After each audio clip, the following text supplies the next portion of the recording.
Eh bien, bonjour les spotters et bienvenue dans notre live hebdomadaire de 15 heures.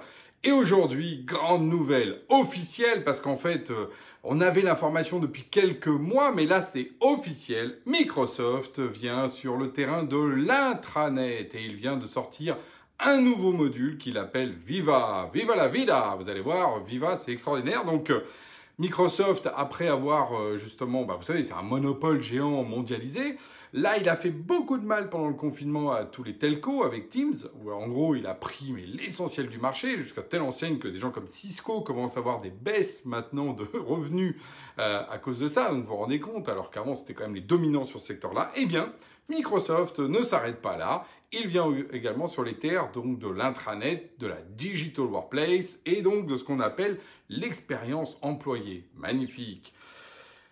Parce que c'est quand même plus chic l'expérience employée que l'intranet. Mais enfin, en attendant, la question, c'est de savoir effectivement qu'est-ce que ça a comme impact. Alors déjà, pas très sympa Microsoft mondial, parce qu'en fait, c'est pas très synchro avec nos amis de l'Echo, parce que la semaine dernière, en fait, ils ont sorti justement leur étude annuelle, et voilà, où on a beaucoup parlé d'ailleurs des outils collaboratifs, de la Digital Workplace et de l'intranet en particulier, et patatras, juste une semaine après, et ben les voilà qui ressortent leur module, ils auraient pu un peu se coordonner et prévenir un petit peu nos amis de l'Echo avant par rapport à ça. Mais blague à part, c'est pas tant ça que ça pose comme problème, c'est plutôt pour tous ceux qui sont sur ce segment-là, et en particulier, on le sait bien, les surcouches qui ont fait justement des intranets au-dessus de Office 365, qui n'étaient pas forcément idéal pour ça. Donc je pense évidemment, il y a beaucoup de Français d'ailleurs là-dedans, alors il y a aussi des Européens et des Américains, mais si on cite un peu les acteurs du domaine, des gens comme Lumaps, Powell ou Busy, pour citer que ceux-là, qui sont des surcouches très affirmées de Google, mais surtout de O365, et là, tout d'un coup, c'est le drame, parce que finalement,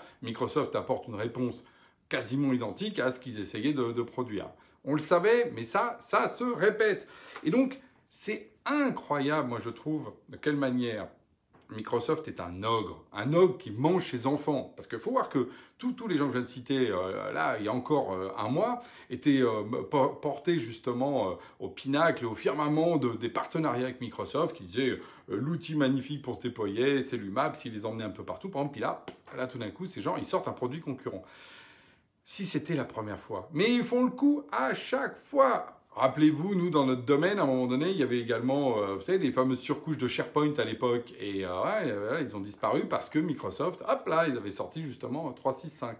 Ils n'arrêtent pas de faire ça. Donc, là-dessus, c'est vraiment une posture assez détestable de voir comment, justement, ils font grandir des boîtes. Et en fait, après, hop, si ça marche, ils copient. Si ça marche pas, ils oublient. Vous voyez, c'est simple comme modèle. C'est un modèle d'ogre. Et effectivement, un petit clin d'œil, un petit coup de à nos amis de Klaxoon, parce que là aussi, aujourd'hui, ils sont mis en avant sur une fonction d'ailleurs très intéressante qui est l'animation de réunion, la problématique de management visuel. Je ne sais pas pourquoi, mon intuition me dit que ce qu'ils ont fait à l'UMAPS là, et ou Powell et autres, etc., parce que c'est pas contraint, c'est sur un marché, là, il y a un petit risque pour nos amis de Rennes, de Klaxoon, qu'on salue d'ailleurs, avec leurs magnifiques produits. Bon, donc, voilà. Encore du Microsoft, 100% Microsoft. Et moi, je pose la question, elle est où, du coup, pour une entreprise qui réfléchit un petit peu à sa transformation digitale, la valeur? Parce que du coup, ok, on rajoute encore cette brique-là, parce que Microsoft répond à tout chez vous, mais elle est où la variation? Elle est où votre variété, votre différentiel? Où est-ce qu'elle est votre identité si vous êtes 100% Microsoft? Finalement, votre outil digital, c'est Microsoft. Donc vous êtes dans une stack Microsoft. Elle est où votre capacité à vous différencier? Zéro. Zéro. Alors que justement, typiquement, on est dans un monde digital. Aujourd'hui, on dit tout doit passer par le digital et être proche de votre identité. Donc, à chaque fois, on retrouve le même problème. Et ça, d'ailleurs, l'Écho en avait parlé, c'est assez clair. Alors, ils avaient posé ça sous des angles que j'appelle plutôt sympathiques, en disant, bon, voilà, on a la DSI d'un côté et la com de l'autre, par exemple, puis la DG qui est quand même là pour arbitrer. Finalement, Microsoft, il n'arrive pas à la DSI, qu'on le veuille ou non. C'est les DSI qui poussent ça. Eux, c'est plus simple pour eux. Il n'y a qu'un seul éditeur, il n'y a qu'un seul pricing. C'est intégré. Si ça ne marche pas, c'est la faute de Microsoft. Sinon, vous comprenez, c'est pas moi. Enfin, voilà, ça, c'est pour les DSI. Pour eux, c'est un vrai accélérateur. Il faut le reconnaître.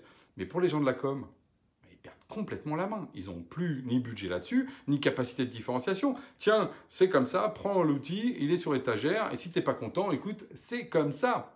Alors, ils l'ont déjà vécu, les gens de la com, là sur le réseau social plus ou moins, un peu sur la bureautique, mais est-ce que là, c'est pas la goutte d'eau qui fait déborder le vase? Parce que là, la com, elle a plus d'espace.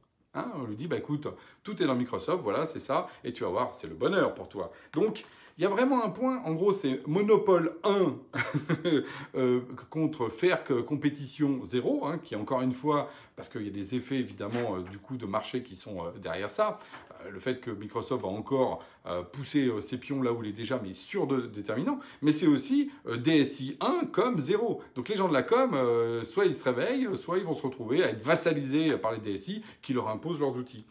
Alors, ce qui est très très drôle hein, dans cette faire compétition que moi je ne vois pas beaucoup, hein, parce qu'effectivement là on est face à un vrai sujet quand même aussi, y compris économique, c'est que pour faire cette pub de ce nouveau Viva, qu'est-ce qu'ils ont fait? Ils ont fait une magnifique pub avec justement un match de football où on voit comme ça une footballeuse d'ailleurs qui va aller marquer un but. C'est marrant, elle est toute seule en train d'aller marquer un but au fond des filets. Il n'y a personne qui l'arrête parce qu'il n'y a personne, il n'y a pas d'adversaire. C'est drôle comme cette histoire de match de foot de leur pub et l'histoire de Microsoft. Effectivement, quand on est monopolistique, on marque des buts tout seul. Est-ce que c'est ça une grande victoire? Je ne suis pas sûr. C'est clair qu'ils vont réussir à augmenter leur chiffre d'affaires sans doute encore un petit peu, mais moi je pense que les grands perdants, c'est les entreprises qui mettent tous leurs œufs dans le même panier. Une chose qu'évidemment, ma grand-mère aurait dit, il ne faut pas mettre tous ces œufs dans le même panier. Bah là aujourd'hui, les groupes se délectent de ça et c'est extrêmement dangereux pour la réussite de leur fonction digitale. Mais bon, comme on sait que les boîtes qui vont réussir sont celles qui sont performantes d'un point de vue digital, je vous invite à faire un petit peu attention et pas vous retrouver justement pris en revers en choisissant un seul et même outil. Là-dessus, je vous dis à la semaine prochaine.